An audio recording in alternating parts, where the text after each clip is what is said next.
and lumpy skin disease. Just a reminder that the Northern Territory remains of both of these diseases as we speak today.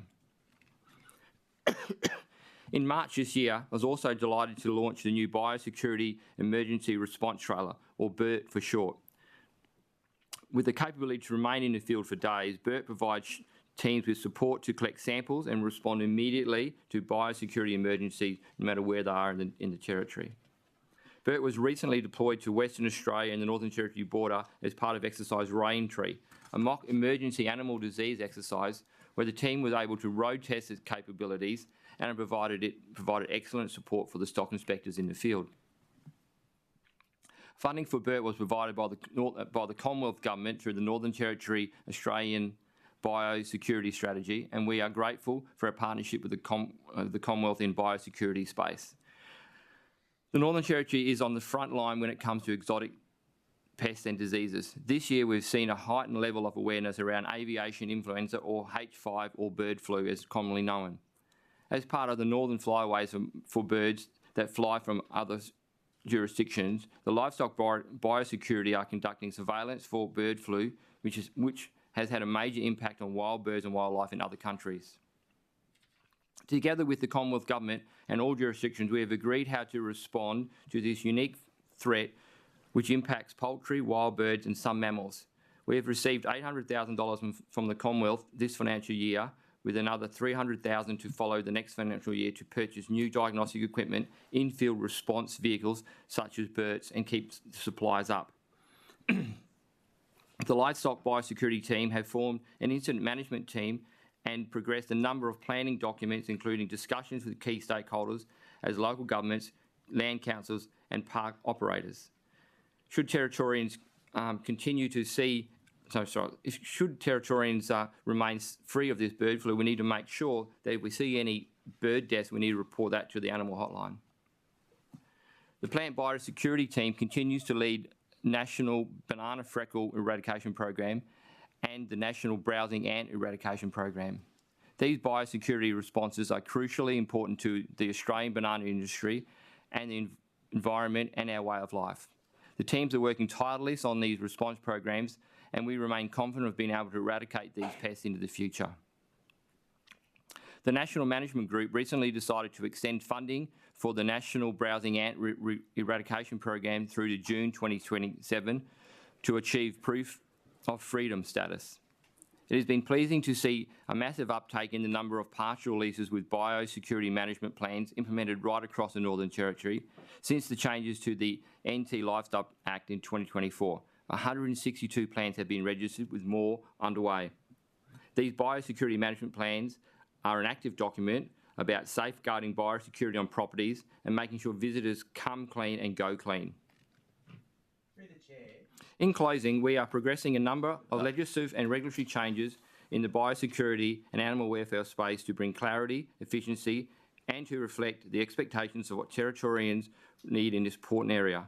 Amendments to the Animal Protection Act 2018 are currently underway, considering a public Have Your Say campaign in 2024, receiving 229 responses. I greatly appreciate and thank all of Dept's professional, technical and administrative staff in their efforts in shaping our agriculture and fisheries industries, and which contribute to the Northern Territory's economy. Thank you. Thank you, Minister. I will shortly call for questions relating to the statement. The committee will then consider any whole-of-government budget and fiscal strategy-related questions before moving on to output-specific questions. I'll invite the Shadow Minister to ask their questions first, followed by committee members. Finally, other participating members may ask questions. Other members may join in on a line of questioning pursued by a Shadow Minister rather than waiting for the end of the Shadow's questioning on an output.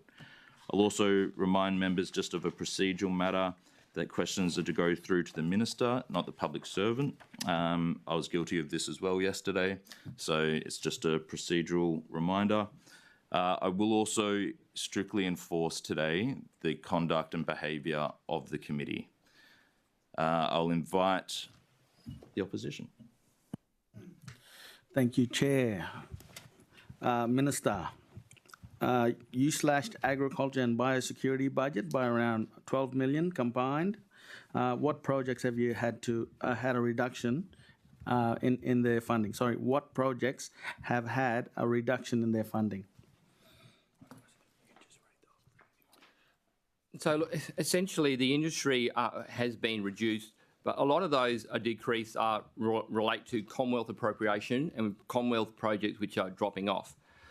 For example, the NPA Future Drought Fund, the NPA National Water Grid, one-off funding for internal governments have changed. The Fast Track Sustainable Development Precinct for Agribusiness has been reduced. So there's been a whole range of projects which have basically just come to the end of their life, and that's why the funding has dropped away. It's Commonwealth funded money and the programs are now finished. Thank you, Minister. Budget 2025 only lists one new initiative, the Fisheries Compliance Unit, which is not actually new. It was formed under the former Labor government. How is this your only priority when it comes to fishing? So effectively, there's been a range of things coming in relation to that, as well as the recreational fishing. Commercial fishing through the management of the offshore fishery was a jointly managed fishery. Now that's coming back to the territory, and we're doing some stakeholder engagement to work out how we're going to run that. That area of fishery basically goes from the Gulf of Carpentaria right around the Tiwis and comes down to the other side. So it's a really massive area of water, and we're working to resolve that in relation to getting things going in that. So there's two things we've done in relation to, and rec fishing, we're moving forward to ensure access to Aboriginal-owned land for fishing, and we're negotiating with traditional owners to ensure that remains a project and moving forward. So just on that, you're talking about obviously Aboriginal land and working with Aboriginal people. Minister, can you confirm what your government's position is on finalising the Blue Mud Bay Agreement in the Northern Territory to provide certainty for recreation and commercial fishers and traditional owners? And what economic opportunities are going to be locked into that agreement?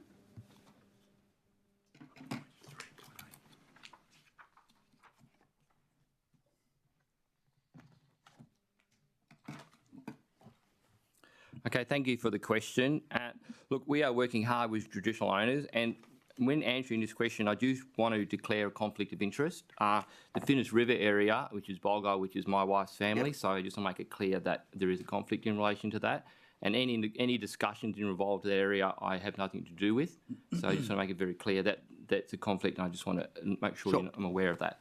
So look, it is a key priority of this government, and we know that this has been going on for a long time to try and come up with a resolution. And we are working with a negotiating team of staff from Chief Minister, Cabinet and DAF have established and negotiating agreements. We're starting over in the King Ash Bay in Borroloola, coming up with a standard agreement. And what we're trying to do is, and we're negotiating it now, and my understanding that's almost completed. And that will be, if agreed to, be a standard set of agreements we can use as a starting point for negotiations as we move around. So we are trying to deal with the long-term agreements, and like I said, around the MacArthur River and Limerick, that's where we're working. The government is working with the NLC to conduct a 10-year review of the existing agreements and have held meetings with the Muck traditional owners and is scheduled with Nhulunbuy and Wadeye in the second half of 2025. So we are working hard to do that because it is a complicated area, and we certainly respect the rights of the owners of that land, and we need to get that balance right with rec fishing, which is a big lifestyle issue in the Northern Territory and also contributes a lot of money to our economy. So we intend to continue working with that. Like I said, what we're trying to do is get a base agreement which works in one area, and then of course we're going to tweak that because all the areas are different because the territory is, sure. One side of the territory is different to the other side. So just following on, one, your government is committed to resolving the outstanding legacy issues with Blue Mud Bay, and that there should be an equal settlement in recognition of the importance of that land? So look, we are working on that, and that's probably really a question. Sorry, Minister, if you could just turn your microphone on, thanks. So we are working on that, but Minister Edgerton has carriage of that negotiation. Sure. So what I'd suggest is you direct some of those more questions to him when he comes about. More than happy to do that. You did just speak about the 𝙍𝙀𝙍𝙍 region and the 𝙍𝙀𝙼𝙍 region. So I guess, what is the status of the 20-year fishing access agreement with traditional owners in the 𝙍𝙀𝙍 region under your government, and what funding in this budget is to support that agreement? Again, I think that if you want the really specific details, you need to speak to Minister Edgerton's office about that. We're involved in the negotiations as the fisheries, but they've got carriage of that agreement, of those negotiations. But surely your department should be able to provide some response in relation to that. You are the Department of Fisheries. Well, if you, I can get the Fisheries Executive Director up here, if you like, Matt Osborne, to answer some of those questions. If That would be great, particularly for 𝙍𝙀𝙍, and I guess, as you mentioned in your opening statement and your question, around the 𝙍𝙀𝙍 area as well.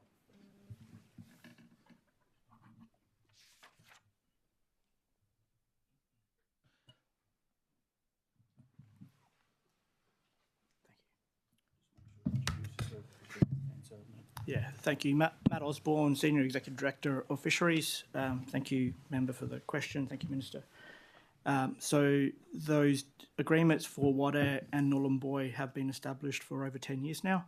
So they're existing agreements. Those existing agreements have a financial component towards them. The specific nature of that is confidential between the NLC and the government, and there is an ongoing sort of budget allocation to meet those requirements under the agreement. And is there any ongoing work with the department around renewing or extending those agreements?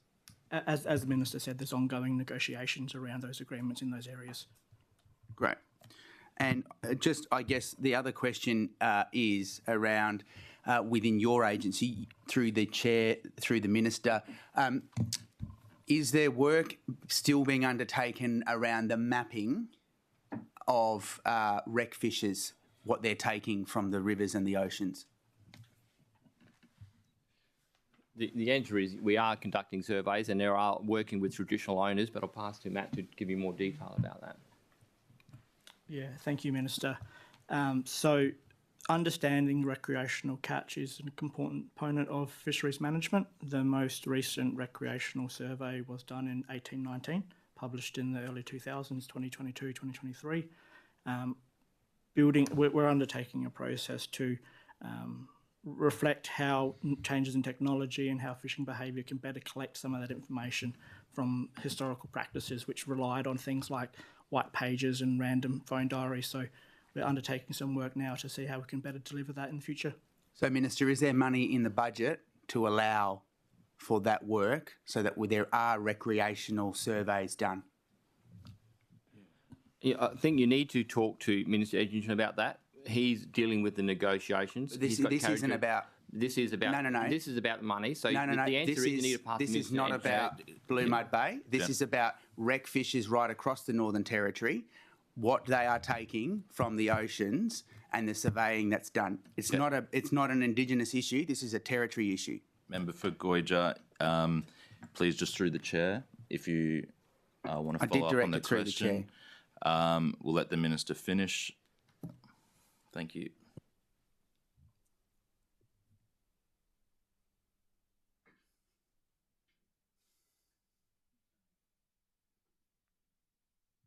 Look, it really is a question you need to direct to Minister Edgerton, but we'll try and give you a little bit from our side of it. But the details you're after, you need to ask the relevant minister, which is not us. But we'll give you some information now. So Matt might be able to give, Jed Matt's the Acting Chief Executive Officer. Thank you for the question. Matt Osborne might be able to give an exact number of how much we're spending on an active survey in the Darwin region at the moment.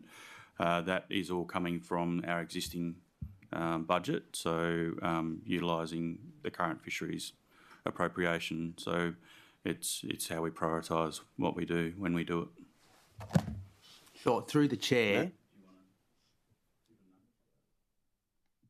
Through the chair, what I'm asking is, you're talking about doing a recreational fishing survey in the Darwin region, but as we know, there are many very popular rivers and waterways and oceans outside of Darwin.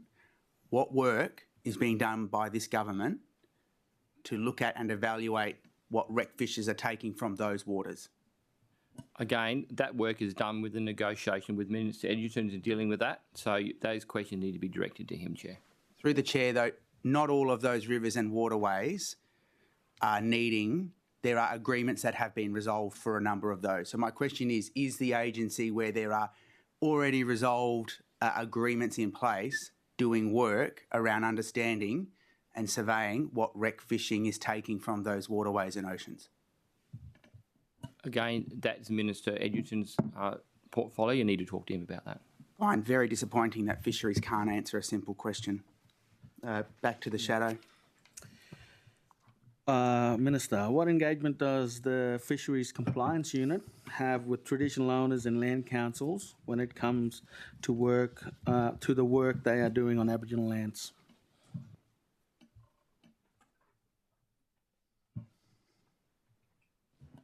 So look, the Fishing Compliance Unit delivers the fishing compliance functions across the Northern Territory. It's got 10 full-time staff, and they work under the Fisheries Act 1998. In March 25, like I said, there was 211 fishery patrols done.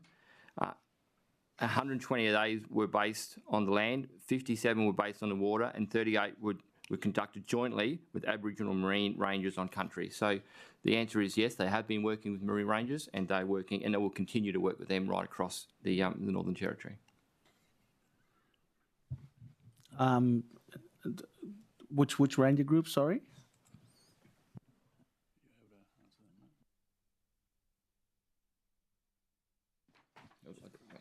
Sorry, can you provide me a list of the ranger groups that you're working with? So the ranger groups that have been the Daly River, the Finniss River, Nullarbor, Yukato River, Danganboy, Manangura, Rion River Rangers, Blue Mud Bay, King Ash Bay, Roper River, Nooka, Lumlanbite, and the Tui Islands.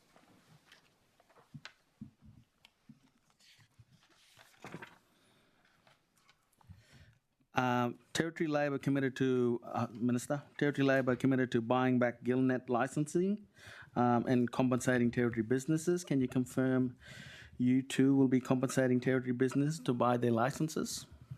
Yes, that is our commitment, and our commitment was to phase out the gillnets by the end of this term, and we continue to work with that. We're in the process now of preparing an advisory group, and I'll just...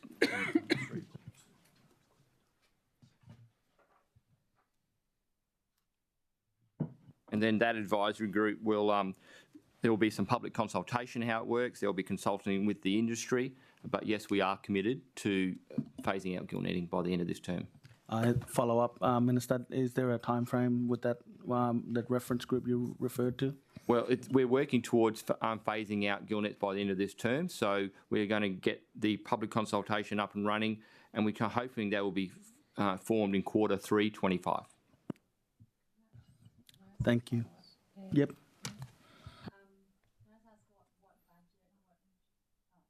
Thank you. What budget has the government committed to deliver on that election commitment to phase out gill nets? So we've got a budget internal to do the consultation. So that is in the outer years, so there's no budget in this year, and we're talking about this reporting period, so there is no budget in this reporting period for phasing out of gill nets. Thank you. And just in relation...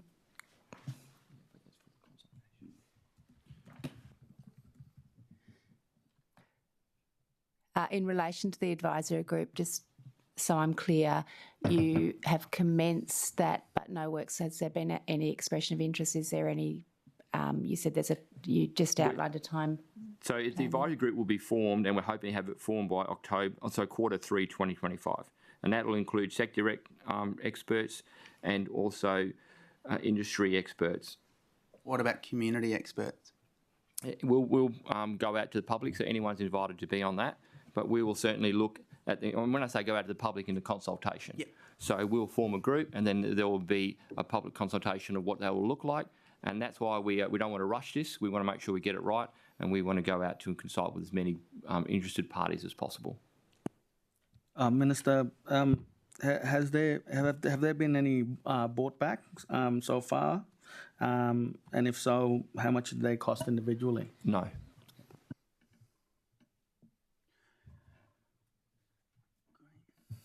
I've got some questions if we're still on the opening statement. Yes, Member for 𝙍𝙀𝙑𝙬𝙬. Thank you. Minister, can you provide a full breakdown of your travel to Daily Waters on the 7th of November 2024 and the 30th of January 2025, which cost a total of $4,151.70 and $4,717.71, respectively? The purpose of these trips, what were the costs categorised as other, and what were the outcomes achieved for Territorians with these visits? This has accounted for $5,594.36 for the total spend of these two trips.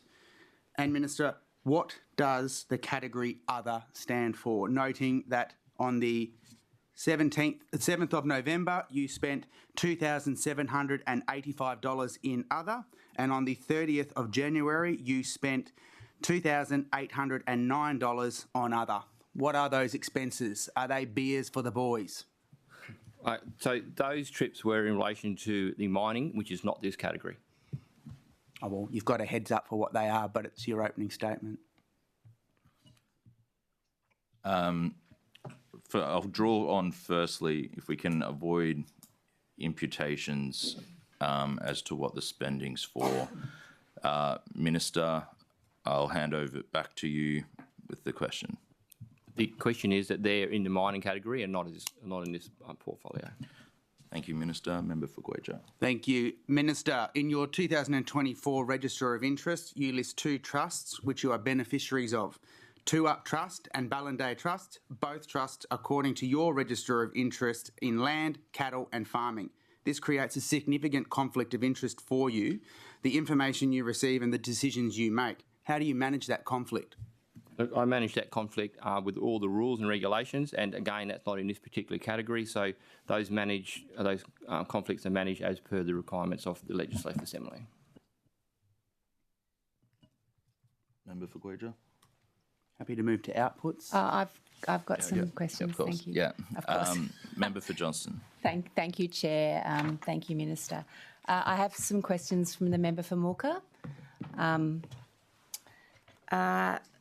In the area of fisheries, what work has been done to create pathways for traditional owners to access commercial licences so they can benefit from the vast resources in our sea country? Previously... So can I... is that... the question continues, but I'm happy to... Do you want me to answer that bit first? No, I'll give you the whole question, sorry. Previously, there have been no licences available for treepang, mud crab, barramundi, etc., and people have been locked out of the commercial systems. What is being done with the department and what resources are in this budget to support Aboriginal business development? Yeah, look, thank you for that question. I will pass to Matt Osborne because there is a lot of work done on that, and we certainly acknowledge the Aboriginal Sea Company who've got licences, so I'm a bit confused why they say they don't have any, because I know, but Matt will give you some more details about what they've got. Yeah, thank you, Minister. Thank you, Member, for the question. Matt Osborne, Senior Executive Director of Fisheries. I'd firstly just like to introduce the Aboriginal Coastal Licence, which the Northern Territory has, which is quite unique within the Australian context. That licence is a small-scale, low-cost licence that enables Aboriginal people in remote communities to operate commercial fishing businesses and have done so quite successfully. There's approximately 19 of those licences around the Territory coastline. That's enabling people to go out and practice and develop those commercial fishing skills and provide affordable fresh seafood into their local communities, which is a fantastic outcome. That's been operating for many years now, and that's been a really useful, pathway for Aboriginal people to enter into full-scale commercial licences, because I'm sure you can appreciate it's quite a big step from nothing to all of the red tape that comes with a full commercial licences and some of the costs associated with entering into those areas. The fisheries you mentioned, barra, mud crab and treepang, are managed through a limited entry scheme, so those number of licences are capped. but they are available for purchase on the market. So it's a transactional element to buy in one of those existing licences. The government doesn't have licences held on the shelf to expand those fisheries. The current management arrangements has that set. There are a number of Aboriginal corporations that are owners in those fisheries, though, already, that hold licences. The Aboriginal Sea Company was established as a primary mechanism for that purpose, to help Aboriginal participation in the seafood industry, and they've got a number of licences, and I understand are engaging quite heavily with remote communities to see how they can support greater participation. Thank you. Next question is, on July 19th, 2024, in relation to the 𝙍𝙬𝙑𝘼𝙍𝙍 fishery, the NLC outlined many traditional owner concerns about fishing on their sea country, including risks to vulnerable species, lack of data-informed quotas, supporting healthy fish stocks, and inadequate monitoring and compliance. Because of these concerns, traditional owners have limited access to some areas, in the hope that these protective measures and restrictions will provide a catalyst for the Northern Territory Government to address these concerns and include Aboriginal people in decision-making processes. What has the government done to address these concerns?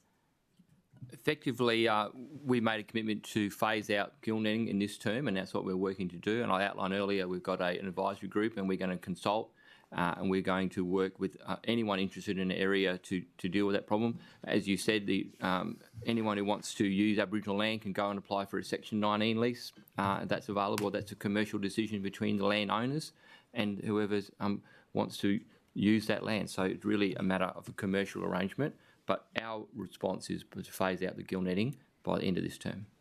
And in relation to the other concerns that were highlighted there, so lack of data-informed quotas, informing healthy fish stocks, and inadequate monitoring and compliance, are you able to comment on that?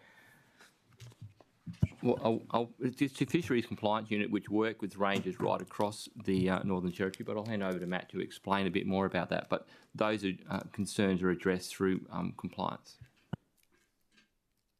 Yeah, thank you, Minister. Matt Osborne, Senior Executive Director of Fisheries. In reference to that question, I'll just highlight that around that time, the department did undertake consultations in approximately 7 remote communities within that region, providing information about the fisheries and addressing some of the concerns of traditional owners on the ground. Improving that information exchange is a key aspect of our work, and we are looking to build and grow that ability to provide information in those remote regions, which is often quite difficult to get to. We're also operating under a harvest strategy now that was introduced last year that is taking a more regional approach to managing that fishery, which is intended to provide some of the information gaps that those traditional owners identified, and we're working to deliver on. Thank you. And just I'll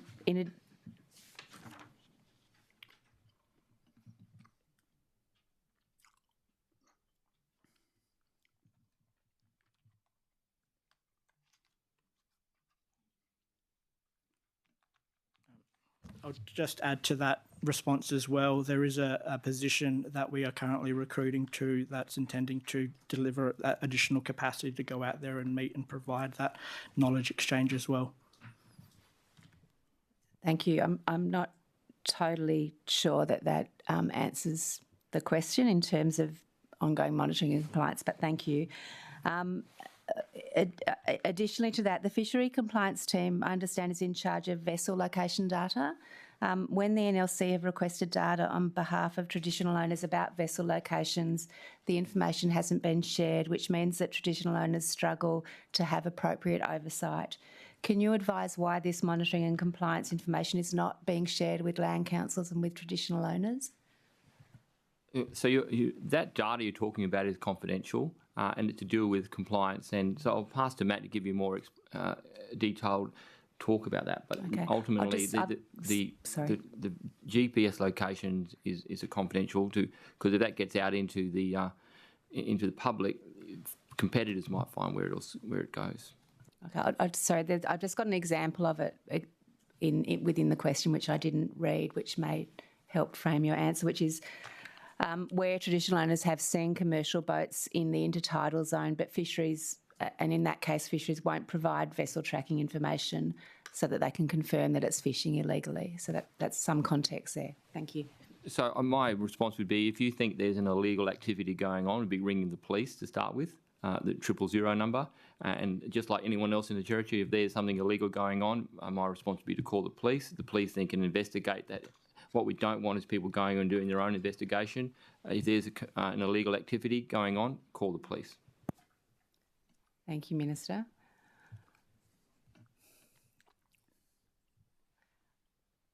Anything further there? No. So you've answered this question, which is, could you provide a process for what traditional owners should do when they believe there's a commercial fishing taking place in the wrong place? They should just call the police. Thank you. Due to closures of several commercial fishing waters, there's significant demand in other areas such as the Southwest Gulf and Van Diemen's Gulf. These areas are critical to endangered species. Has there been any consideration of creating gillnet-free areas like in Queensland in this intermediate period prior to the gillnet ban taking place? What sort of fish are you talking about? Reef fish or barramundi fish? Like what sort of fishery? There's a big difference. Fish in the ocean. Member for 𝙍𝙬𝙬𝙬, there's no interjections. Member for endangered species of fish is within the question, so, or endangered species of sea life.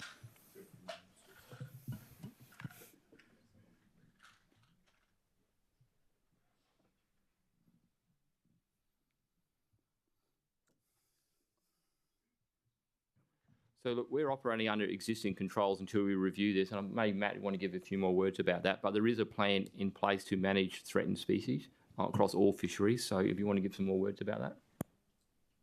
Yeah, thank you, Minister. Matt Osborne, Executive Director of Fisheries.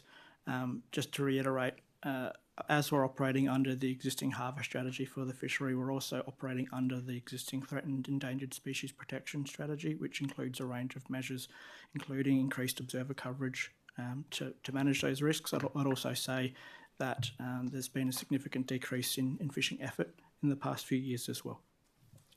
Okay. On the 4th of June 2024, it was reported in the media that commercial barramundi fishers were operating in waters that were closed by Aboriginal traditional owners in Arnhem Bay. The NT Recreational Fisheries Minister at that time said the government would investigate these allegations. Can you report on the department's findings of these allegations? So I'm not sure of the, just testing my memory here of the actual incident you're talking about, but my understanding was that there was some fishing going but wasn't on Aboriginal land, because Aboriginal land, remember, goes to the average low water mark. And outside that, it becomes Commonwealth land, which is not mapped. So again, my response would be, if you think there's something illegal going on, no matter what it is, call the police. So in terms of any response to any commitment to investigating those allegations, are you able to take that on notice? Well, that was done by the previous government, so no, we can't. The department doesn't have that information? Must have shredded it.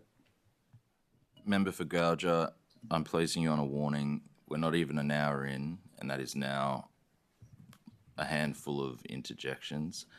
Member for Johnston, Member for Johnston. Thank you. I mean, no, this is a serious question. Is that what happens when government changes? Department records of investigations aren't there anymore? Look, what we're talking about is what this government's doing, and if there was a question to the previous government, I ask you to write to the member for 𝙍𝙬𝙬𝙬. He was part of that. He would know. Thank you. The NT Fisheries Department is collaborating on a Fisheries Research and Development Corporation project titled Incorporating Aboriginal Perspectives into Fishery Management Review Processes, using the Northern Territory barramundi fishery as a case study. This project appears to have stalled. Has the NT Fisheries Department sought to stall this project? Is it behind schedule, and when can we expect to see the results from this project published? So what the project you're talking about is an external project, and CDU in partnership with that. So I'd imagine that question would be to CDU, would be the answer. Ask them what's going on with that. Or Matt can provide some more information. Thank you. Yeah, thank you, Minister. Matt Osborne, Executive Director of Fisheries. The project in question, as the Minister has highlighted, is an external project. It's a partnership approach involving different organisations. That project was looking at how we engage with Aboriginal communities around the future management of the barramundi fishery. And that was at a different time of where we're at, and now we're considering what we're doing to progress. As the Minister's highlighted, we'll be forming an advisory group to review the current barramundi fishery management plan. That's a key focus of our next piece of work. How that project may or may not support in that, or may need to pivot to answer other questions, still needs to be worked through with the partners of that project. Okay, so it's currently sitting, waiting on that. Okay, thank you. Through the chair, a few more questions. Thank you.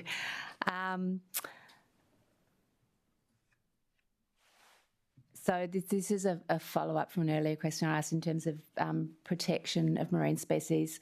What actions has the CLP government taken to protect threatened, endangered and protected marine species, including work on gillnet-free areas in the two locations identified to be of critical importance to threatened species? I think Matt Osborne passed about. We've got that threatened species management plan that's in place at the moment, and that's continuing on. And that plan's been operating for a while, I'd understand, and it's just been continued on. Is that our management plan public? I'll just pass to Matt about that. Yeah, thank you, Minister. Matt Osborne, Executive Director of Fisheries. Yes, I believe the threatened species strategy is public. Thank you. Can the Minister tell us the number of fisheries observer trips conducted per year in the NT barramundi fishery for the last, the question I have here is for the last 10 years. I'm not sure what period you're able to comment on. We can comment on, in this reporting period, we've conducted 211 fishery patrols, 128 were on land, 57 were on water, and 38 were conducted jointly with Aboriginal Marine Rangers on country. Thank you. And can you outline the number of vessels in NT barramundi fishery that currently have functional cameras on board, and what proportion of the total number of vessels operating in fishery this is?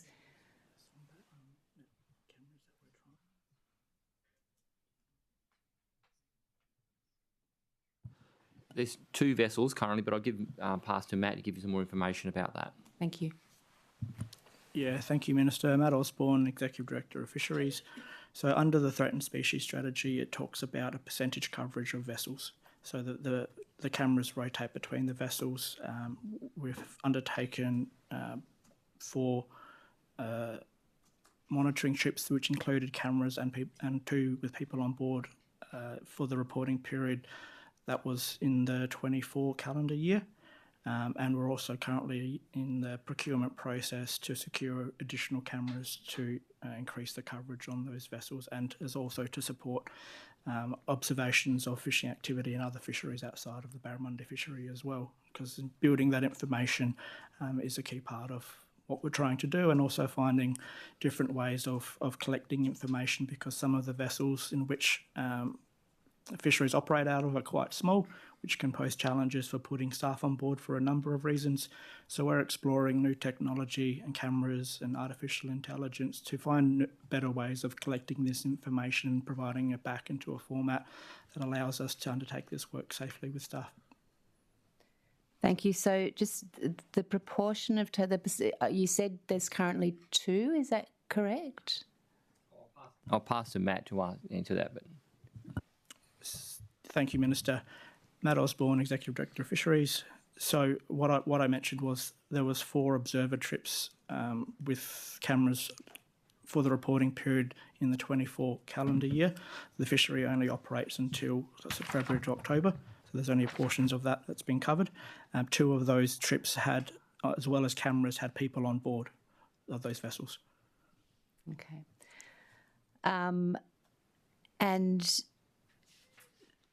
can you please provide the proportion of camera footage being reviewed from the onboard cameras to validate logbook data with respect to threatened, endangered and protected species interactions and provide the level of logbook data, validation, that's obtained? The answer is between 10 and 20%.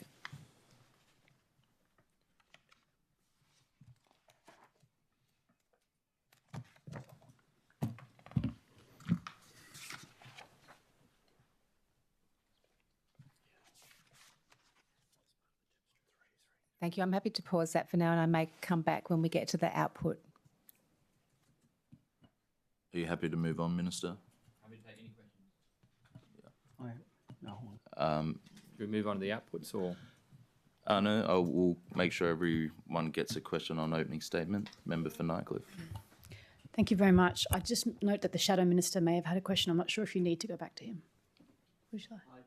No, that's okay. We'll come back. Okay, Yeah. thank you. Thank you. Thank you very much. Minister, do you accept the science of anthropogenic climate change and the risks that it poses to our agricultural fisheries and industries? Look, climate change is a consideration in all the decisions we make, and the environment is hugely important. We only have one environment, and the CLP was elected on a platform of restoring our lifestyle, so we consider that on all our decisions. Okay, so you consider climate change. That's great. I've had a look at other state and territory budgets, and they all have a variation of different items and amounts aimed at helping industry manage the increased climate risks. For example, WA has an Agriculture Climate Resilience Fund. This supports a range of programs. One of them is a drought resilience program, which supports pastoralists to investigate and design long-term solutions for on-station improvements. Where in your budget is there funding for similar initiatives for our primary producers to adapt to climate risks, such as prolonged drought? Look, I think what you probably need to do is pass that question to the Environment Minister, Minister Burgoyne. He deals with the lands and planning. What I was speaking about is when we're making decisions, the climate, because the lifestyle is very super important to me and to the territory. So we want to restore our lifestyle. So that question needs to go to the Minister for. Look, and I will be asking questions of the Minister later in environment planning, but my question is around departments that manage agriculture and fisheries that rely on natural resources all around Australia and indeed the world. Those departments have climate risk adaptation frameworks and programs and funding to support the industry specifically. So once again, so do you have any programs like that? I'll pass to the CEO to answer your question.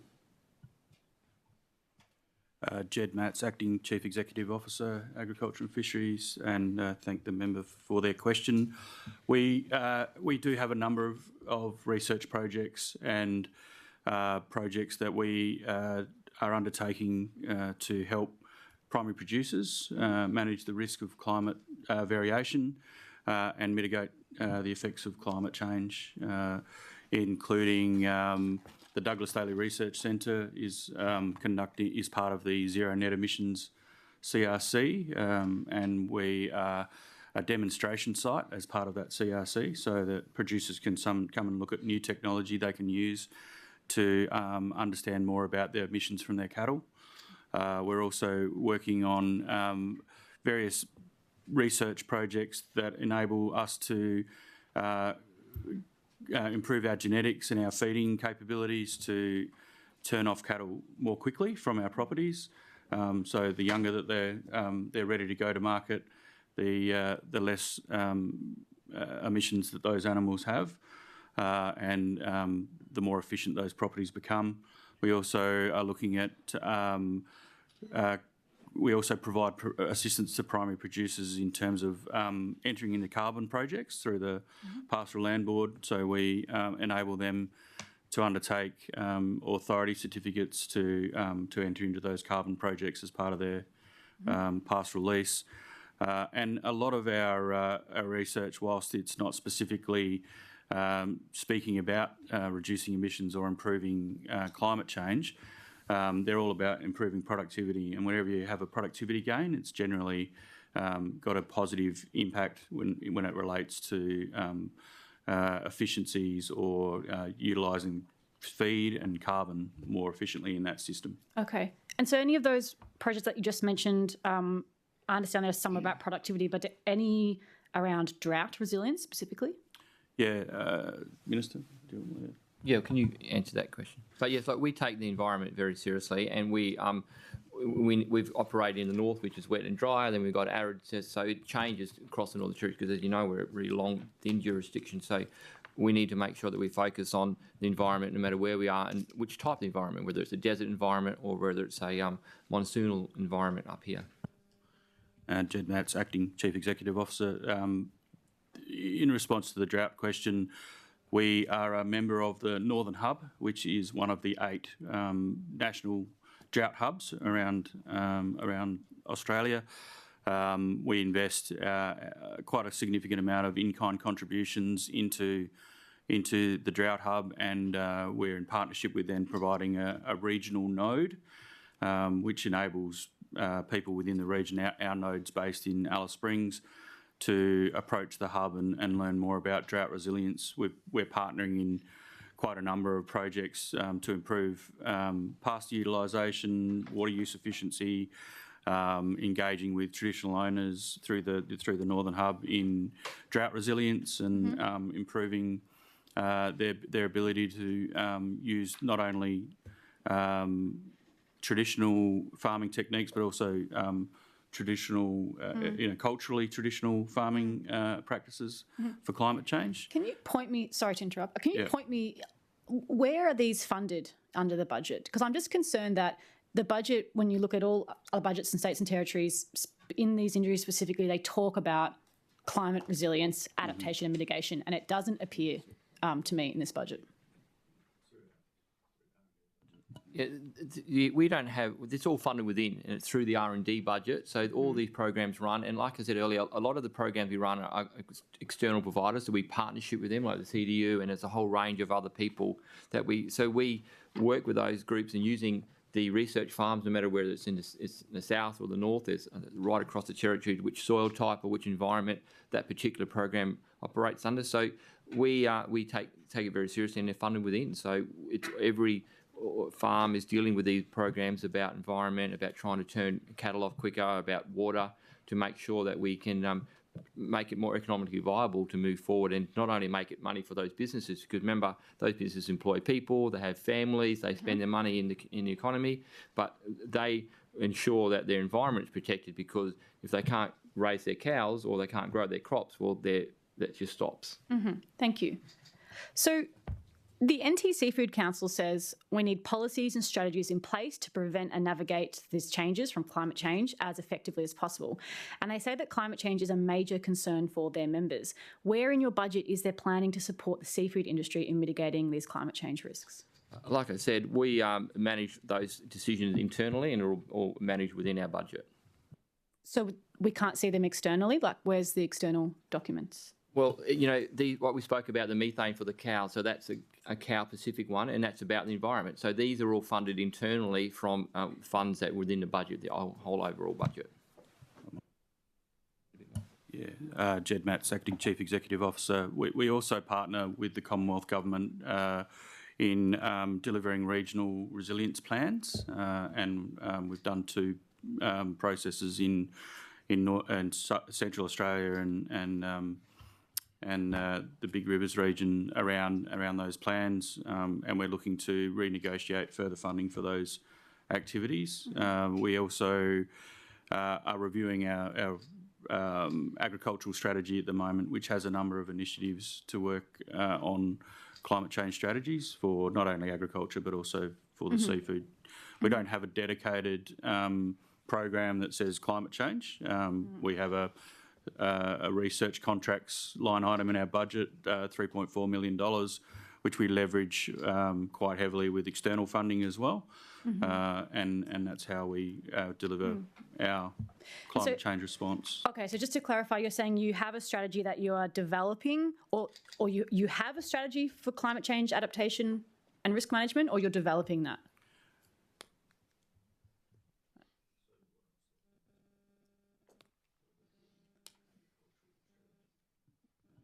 So these climate changes weaved into all our strategies, and we're reviewing them to make them more efficient. And we acknowledge that we've got some budget problems because we've got a huge debt from the previous government, and we don't have a bucket full of money.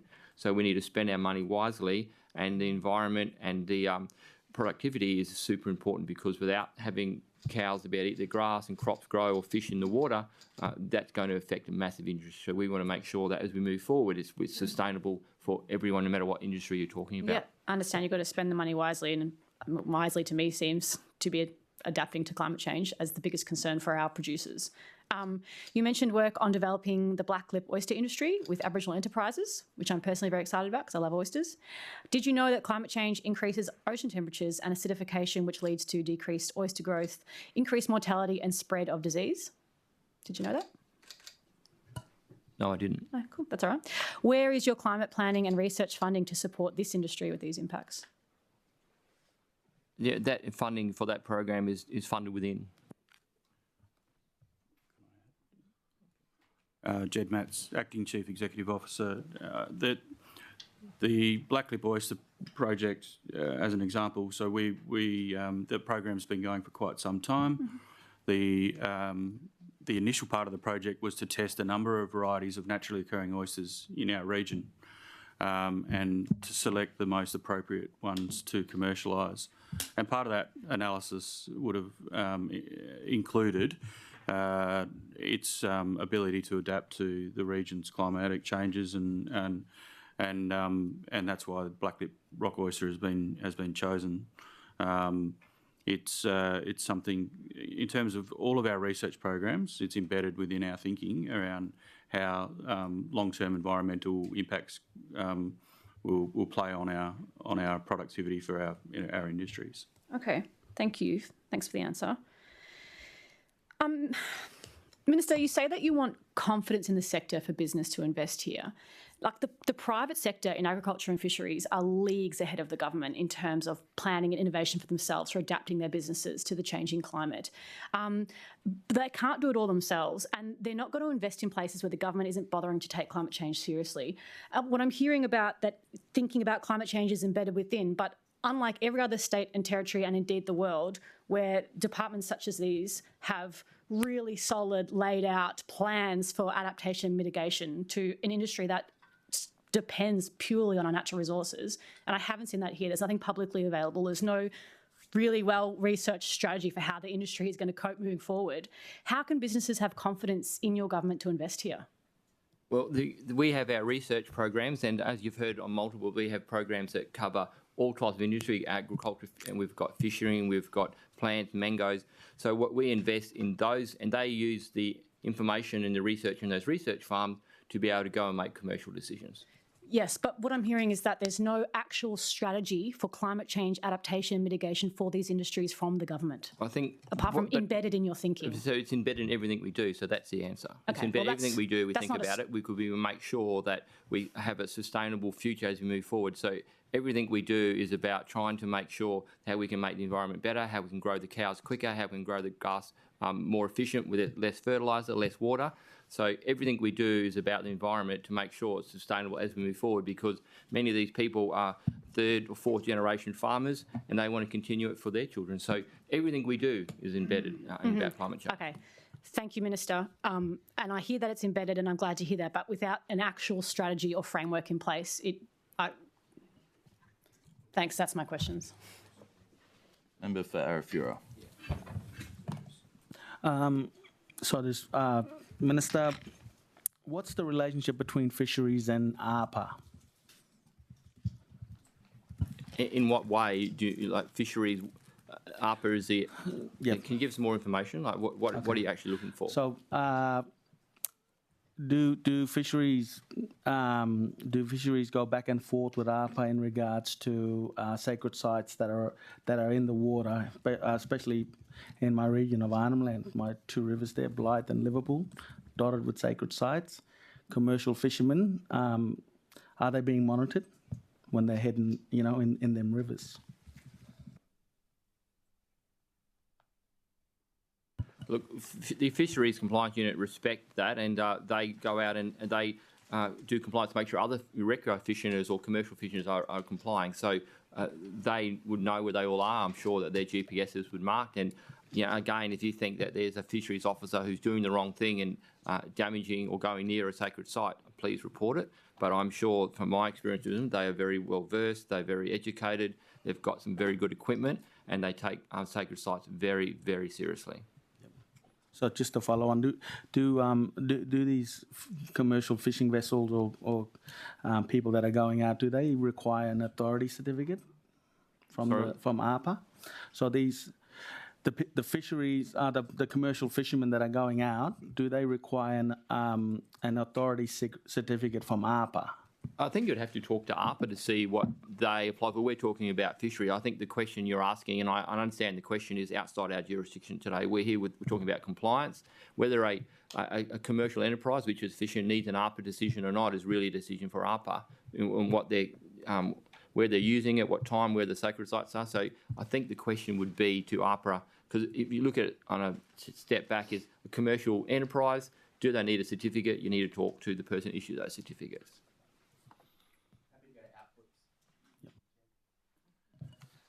Are there any further questions on statement? Okay. The committee will now proceed to consider the estimates of proposed expenditure contained in the Appropriation Bill 2526 that relate to the Department of Agriculture and Fisheries. Are there any agency-related whole-of-government questions on budget and fiscal strategies? Opposition. Thank you. Through the chair, Minister, can you confirm that the former CEO of the department, Andrew Kirkman, who has resigned, is no longer receiving any financial payments from the department? Look, I think that's a question for the Chief Minister's department in relation to what his salary is and what his position is. And from my understanding, he hasn't resigned. But again, that's not a question for us. Well, he was the CEO of Agriculture and Fisheries. Yeah, he stepped down from that role but hasn't resigned. So he hasn't resigned. He's still being paid by the Northern Territory Government, Again, to your knowledge? To my knowledge, yes. Thank you. Our question is the Department of Agriculture and Fisheries a standalone department, or does it sit within a mega department? It's a standalone department. It's a standalone department. It comes under Chief Ministers and Cabinet. So if it comes under like all departments. So if it comes under Chief Minister and Cabinet, then it sits in the Department of Chief Minister and Cabinet. No, it doesn't. It said, the Chief Minister and Cabinet is the senior department, which manages all departments, but the Department of Ag and Fisheries is a standalone department. So it's not under Chief Minister and Cabinet? No. Thank you. And Minister, are you able to provide information around, with the machinery of government changes, how many ECO positions were transferred out with the machinery of government changes to agencies such as Mines and Energy, and how many ECO positions were either transferred in or created? Look, what I'll do is I'll pass to the Chief Financial Officer. Thank you. And she'll be able to give you that information.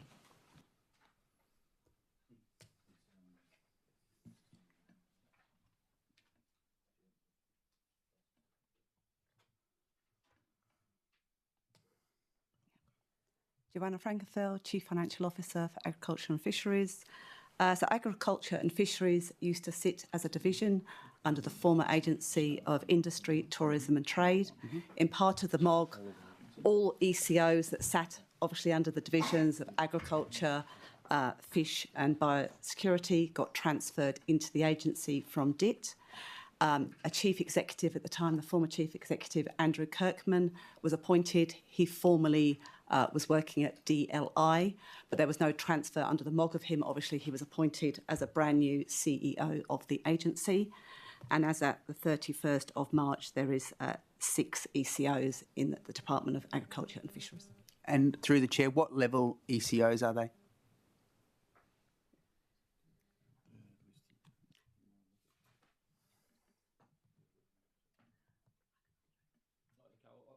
I'll pass back to the, I've got it here. Thank you. Joanna Frankenfeld, Chief Financial Officer.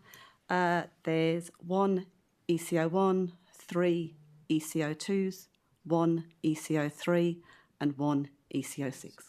Thank you. And through the chair, what is now the recruitment process for the CEO arrangements in agriculture and fisheries?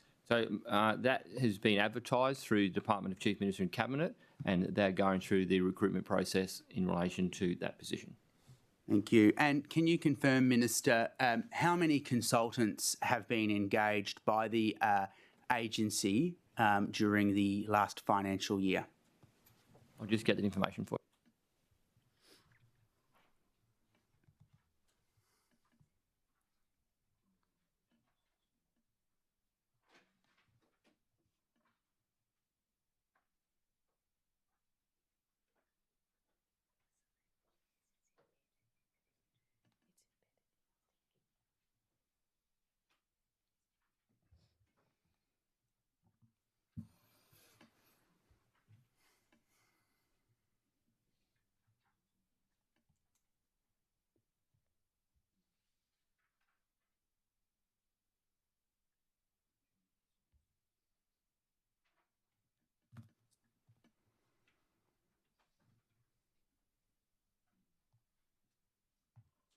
So we just got, that was in a written question, so we just got the written question. We'll just get the answer for you now.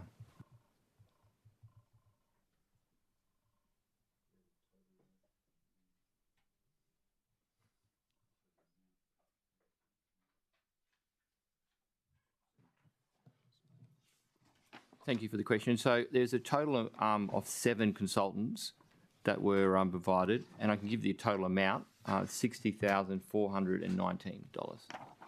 Thank you. And through the chair, again, has there been any redirection of any grant funding over the last financial year as part of the government's reprioritisation? So grant money from external funding, like the Commonwealth, into the Northern Territory? The grant money in which the department may issue to community organisations or third parties to deliver services that they may have applied for.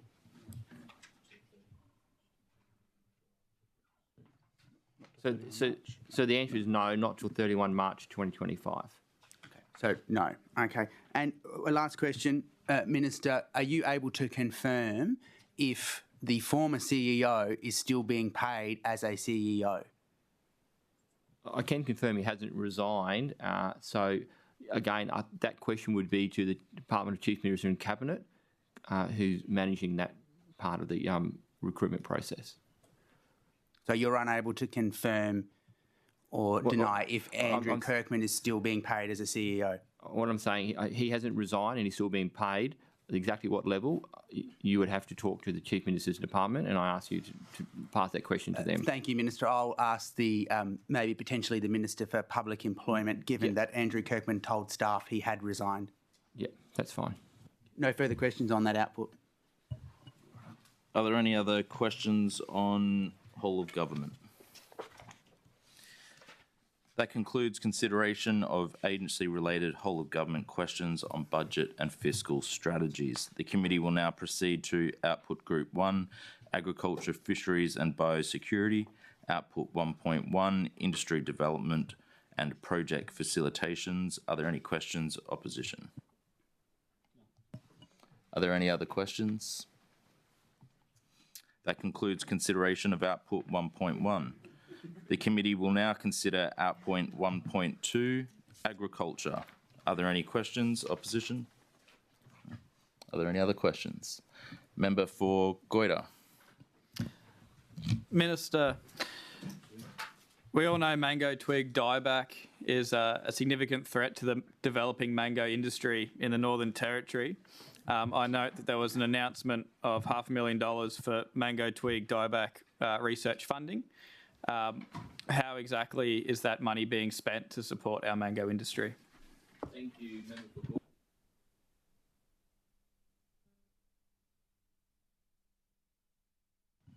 Sorry, I'll start again. Thank you for that, Member for 𝙍𝙬𝙍𝙎. That's a very important question, and I'll answer that right now. The budget we are prioritising our private mango industry is super important to us. We know that how important it is, and we've like you mentioned, we've committed $500,000 to researching over the next 2 years. And what we've done is $400,000 per annum for the next 2 years to engage professional and technical staff in field and laboratory trials. One plant pathologist and one horticulturalist will be employed in a professional capacity, along with one agronomist in a technical role. That's $400,000. The remaining $100,000 per annum will be used for operational costs associated with research and development and extension activities and on-farm trials. Further, comprehensive research program will be integrated with the mango tip dieback, which is CRIPM/MTTD for short, if that shortens it for you. Will be implemented, and they will be working with a group approach led by Dept staff with expertise sought from leading at universities and other research institutions. It is estimated that the NT mango industry provides more than $100 million to the territory annually and employs 2,500 local and international workers during harvest season, helping mango businesses pick and process. So we are dedicated to remaining and supporting our mango industry through that initiative. Are there any other questions on output 1.2? Yeah, look, I'd just like to Member ask for Nightcliff. Thank you. A clarifying question just with agriculture. I just want to go back to the research that you spoke about, the D&D research. Can you give me like a dollar figure for the amount of money spent on research for climate adaptation? We couldn't give you an exact figure because climate change and environmental decisions are incorporated in all our decisions, and everything we do is about making sure that the environment is protected for sustainability in the future. So we would not have a breakdown of that information. Okay, so does that mean then there's no specific dollar amount allocated, for example, a program to work for the increased drought risk? Sorry, what was that? Like, does that mean there's no dollar figure amount at all for example, a program or research to do with supporting industry for drought? So I can give you some information about the drought hub that we're part of. If that helps you. Is that part of the federal drought hub? Yeah. Yeah. No, I'm not interested in what the feds are doing. I'm glad you're part of it.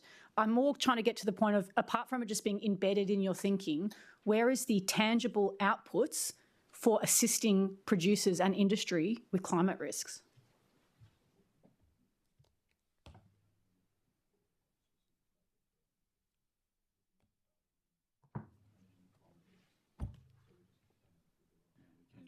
We don't have a figure. Like 4 or 5 of our major projects deal with climate and deal with the climate risk. So it's embedded in all of those. So we could give you the amount for all those programs in their entirety, which, you know, we're happy to take that notice if you want to, but it's not going to give you a breakdown of, you know, let's say there's $1 million and $800,000 is for tractors and $200,000 for climate change. It'll just be, okay. I'm just making a random figure, Maybe $250 million. can I phrase a question this way? The overall budget for that program, we can give you that. But there won't be a breakdown inside that. Okay, could I phrase a question like this, which might be able to be taken on notice? What are those programs? How do they assist the industry in adaptation and mitigation in terms of climate change, and how much are they funded? Again, that's a really difficult question to answer because everything we do is about environment and protecting the environment. It shouldn't be a difficult question because climate change is going to hit these industries like a freight train. And if there is no solid plan in place, we are going to be failing our primary producers. For Nightcliff, if we can just keep to the line of questions. Thank you. I'm just very, very surprised that I can't be given a tangible framework or policy to do with climate mitigation or adaptation. So you can't take that one on notice about the programs that you mentioned that you say are to do with climate adaptation. I'm trying to think of a way that how I can ask a question on notice to get more information about those programs. Well, you ask a question and we'll at the moment you're just making statements. Sorry, you're just going to ask a question because at the moment you're making statements and your assumptions, and I fully accept that that's your view, but what we want to do is focus on the facts. Okay, those programs that you mentioned, what are the names of them? Environment, and we do that every day. Thank you. Ask as many questions as you like. Great. Those programs that you just mentioned, can you just tell me the names of them? Okay, so I'll start with the drought program. And I'll pass to Jed to give you the rest of those programs. Jed Matz, Acting Chief Executive Officer. Thank you for the question. We haven't got a list of every project here today, so we have over 70 research projects. But between livestock industries and plant industries. As previously mentioned, many of them will have an impact on improving producers' abilities to mitigate climatic variation. So it's difficult for me to list them all for you right now. But there are some that come to mind. As mentioned previously, the Zero Net Emissions CRC project, which is a new project commencing this year. Our drought resilience capacity building project that we have. We are undertaking the work around new crop varieties and more resilient crop varieties in broadacre cropping. So Howe may also want to add some of the projects from plant industries that we're doing. Thank you. Thank you very much. Mohammad Sohail Mazhar, Acting Senior Executive Director for Agriculture. Thank you very much for the question. Yes, we are part of, in addition to what Chad and Minister has said, Carbon Farming Outreach Program, which is a nationwide program, and we are building capacity of our growers and landholders in understanding that how the carbon farming is and how we can benefit more out of that. Secondly, we are part of Climate Smart Agriculture Program, which is implemented all over the Northern Territory, including farms in Ali Korang, where we are providing soil-related innovations that how we can improve our soil so that we can produce more with less, and then the climate smart agriculture practices can be incorporated in our farming systems. Most recently, we have become part of a sandy soils project, which is again for federal funded. But when we say federal funded, it doesn't it is federal funded. We have to match our resources. We have to allocate NTG's resources so that we can take part of the federal resources. So that is how we are all our programs 70. We have put something so that we can benefit from others, and then we can deliver services for our stakeholders. Thank you. Thank you very much for that answer. Sorry, Member for Nightcliff, we will return with your line of questioning. Oh, it's my final one. Oh, sorry, I just wanted a question on notice about those programs. Go for it. Is it possible to have an answer on notice? So I understand that there's over 70 programs, that's a lot. Am I able to get what those programs are, which ones are roughly focused on climate resilience and how much they're funded by? There is a website that's publicly listed for you, and if you want to write that down, the website is daf.nt.gov.au/livestock again. Yeah. So livestock industry projects. So and it also has the funding on there? I don't think it's got the funding. Because that's what I'm after. The funding. Okay, yes. okay. We'll take it on notice. Whatever you. Member for Nightcliff, please restate the question for the record. Thank you. Could I please have the names of the projects that relate to building climate resilience in the sector and how much they are funded? Minister, do you accept the question? Yes, we do. The question asked by the member for Nightcliff of the Minister has been allocated the number 3.1. On that, we will now break for 10 minutes. Time now is 10:35. We will return at 10:45.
Now is 10:45 and we will reconvene. We are currently on output 1.2 agriculture. Member for Nycliffe, do you have any further questions? Are there any further questions on output 1.2? That concludes consideration of output 1.2. The committee will now consider output 1.3 fisheries. Are there any questions? Opposition? I have a follow-up question. Thank Member you. for Johnston. Thank you. You mentioned, Minister, that there were cameras on 2 boats and coverage of only 4 fishing trips in the barramundi fishery. The government threatened, endanger and protected species strategy outlines that 100% of monitoring of fishing activity by July 2025. Will this goal be reached? Can you just restart the question again, just the last bit of it? Sure. The government threatened, endanger and protected species strategy outlines 100% of monitoring of fishing activity by July 2025.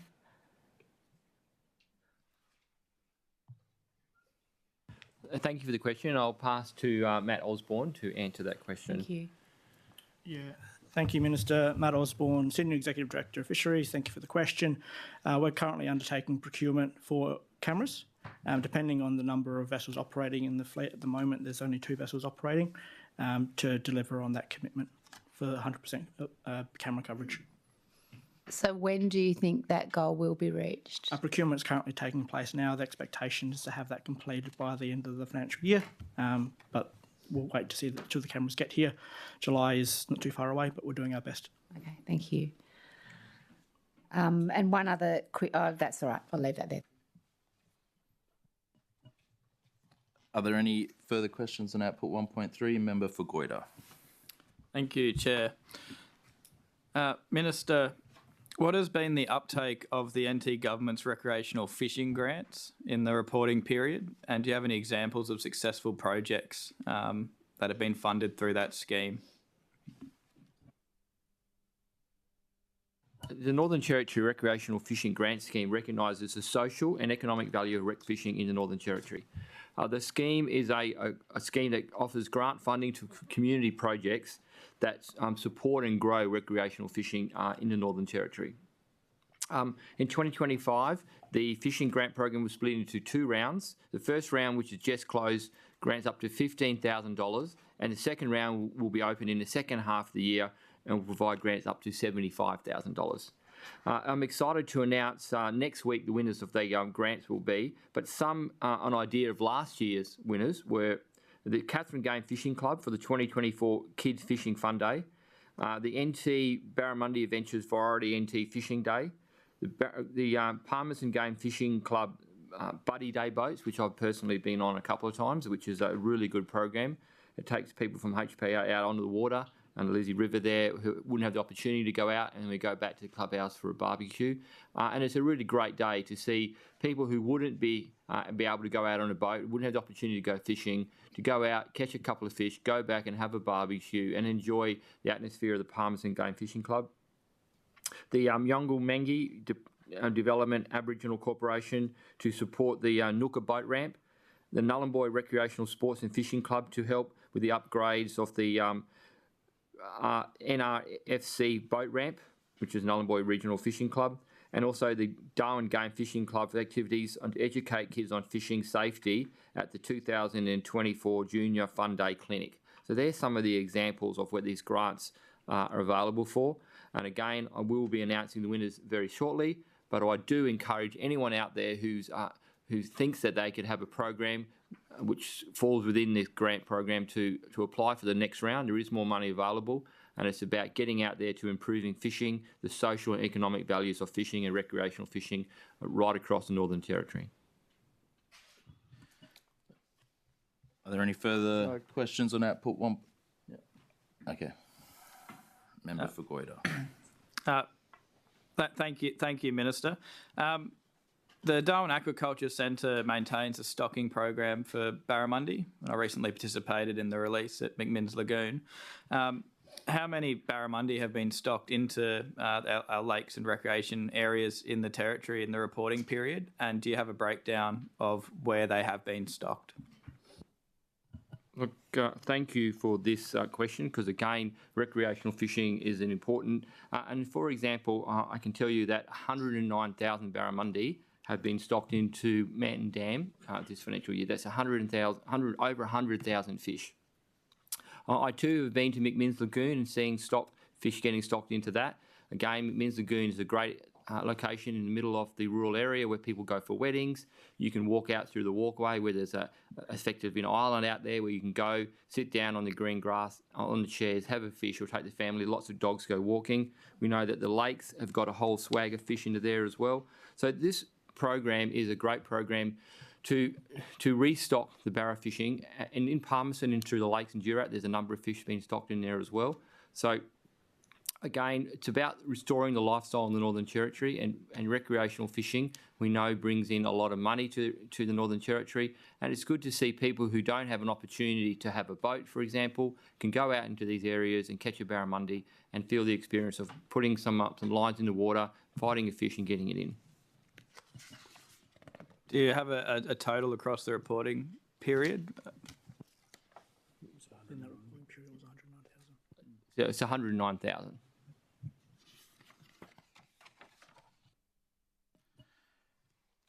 That concludes, are there any further questions on output 1.2? That concludes output correction. That concludes output 1.3. I now call for questions relating to output 1.4, biosecurity and animal welfare. Are there any questions? Opposition? Are there any other questions? Okay. Promise to be quick. Yeah, member for 𝙍𝙬𝙑𝙬. Thank you, Chair. Minister, what work is happening and is there money in the current budget for the strengthening animal protection laws?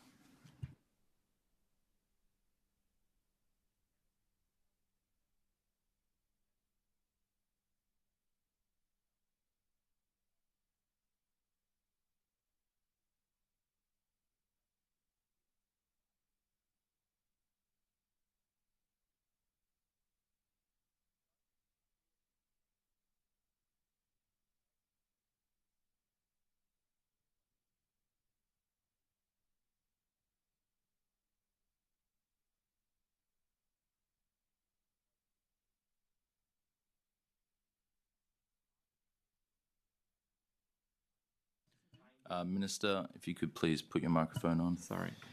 A large proportion of the responses regarding the charging and the sentencing of Mr. Adam Britton are related to animal cruelty and bestiality, and over 250 responses were received. So we had a great feedback in relation to that. So the amendments are going to be considered in Parliament in August this year, and they will include clarify and increase the maximum penalties and prison terms for them and a minimal care of animal cruelty offences. New, simple, strict liability, minimal care offences. Clarify the use and exempted use of electrical devices on animals. Clarify the restraining of animals when riding in the backs of utes and trailers. New strict liability offences for the possession and the use of prong collars on dogs. Clarify animal welfare officers' compliance and enforcement powers. Enter locked vehicles to rescue animals in distress. So, for example, if someone goes and sees an animal locked in a car with the windows up, they'll be able to have some power to break in and save the animal. Inserting additional codes of practice in regards to camp drafting, boarding kennels, and also the racing of greyhounds and horses. Just one quick follow-up question, Minister. If a pet goes missing in the Northern Territory, is there some kind of mandatory time before that pet's put down? Goes missing as in gets picked up by a... Like if a pet in Palmerston goes missing and authorities pick it up, is there a mandatory time period before that pet is put down to allow the owner to claim the animal? I'll pass to the Senior Executive Director of Biosecurity and Animal Welfare. Thank you, Minister. Lorraine Corowa, Senior Executive Director, Biosecurity and Animal Welfare. Animal management is mostly dealt with by the local governments right throughout the territory, and they have bylaws which are in place around the behaviour and the management of animals. We deal with animals in the animal welfare branch when we receive complaints about animals being dealt with in a cruel manner, and we receive around about 700 of those complaints per annum. So the team triages the situation, and we only ever seize the animals when we believe the animal's in jeopardy. Okay, thank you. So it's council. No problems. Thank you for that. Are there any further questions on output 1.4?